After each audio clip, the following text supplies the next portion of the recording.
Hi, could you tell the viewers about yourself? Of course. My name is Annabelle Cabeza, and I'm Filipino, Filipino-born U.S. citizen, and been here for quite some time now. And I work at a utility company. Okay. So about your family background, what was it like growing up in the Philippines? It was fun. At the same time, financially, um, it wasn't as affluent as it is here in the United States. Both parents also work as they did here in the United States, but my dad was always away because he was a merchant marine in the Philippines, so he was always going to another country, boarding a ship somewhere. So, but it was fun growing up because I I grew up with cousins that are the same age. We can play outside, so our neighbors became our friends, and until now, I'm in contact with them through Facebook. Oh, okay, So, cool. mhm. So, where were you born and raised? I was born in Manila, Philippines. There's a town called Sampaloc, Mm-hmm. and so I pretty much grew up there, born and raised there until I was 12 when I came to the U.S. Went to school, a private school. It was called La Consolacion College in Mendiola. So right behind our school is the Philippines White House version, Uh, which is the Malacanang Palace. uh, So yeah, so there's quite a history back there. okay. Hmm. How many were in your family? How many were in my family? So I have my mom and dad. I have two older sisters and one younger brother. So at that time, it was a very small family. Uh, But yes, okay. And what did your family do for a living? like I said, my father was a merchant marine, so he was always boarding a ship somewhere and out of town for quite a period of time. Miming, or my mom, she used to teach. She used to be a teacher, and up to some point where she became a stay-at-home mom. And while she's a stay-at-home mom, she went to college and graduated for beauty and cosmetics. So on the side, she was curling people's hair or cutting people's hair, kind of deal.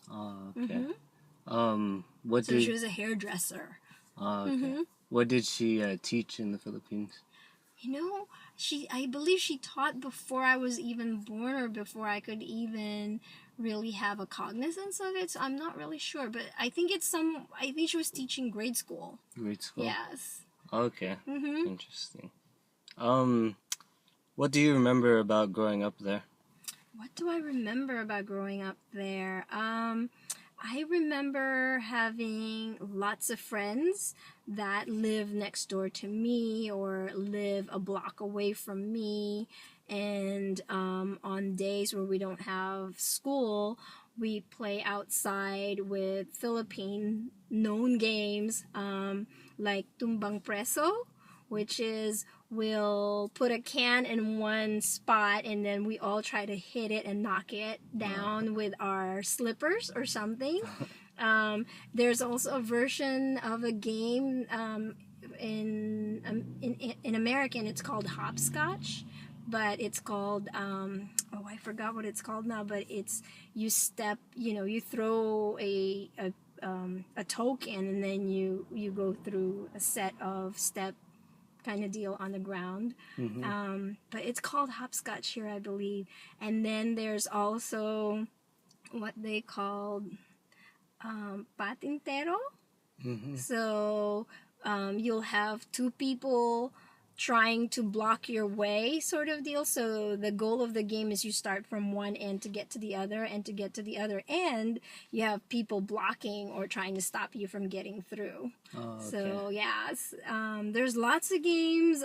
We played with marbles, all done, and the nice thing about those games is that you can find it at your home without having to spend so much money. The kids in my neighborhood learned how to make tops out of some piece of wood, and then sticking a nail through it, and then wrapping it with, coiling it with a string, and then letting it go. So spin tops, they've learned to do that. It was when we wanted to race little boats, we made the boats out of popsicle sticks. We would collect those and stagger them to look like they're a boat sort of thing. And then we would put a rubber band at the end and put a little piece of stick and start twisting it, so that while that stick is untwisting, that's how fast it goes on the water type of deal. So yeah, it was fun. That's creative. Okay. So, did you have any plans for the future, even though you were like young?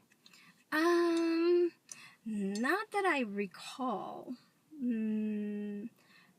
Future as far as moving out of the country or out of state, no. Not No. that I couldn't foresee that. What? Maybe going to finishing school, going to high school and college, since I was still in grade school back there. Okay. All right. Thank you. You're welcome. Wow, that was 6 minutes.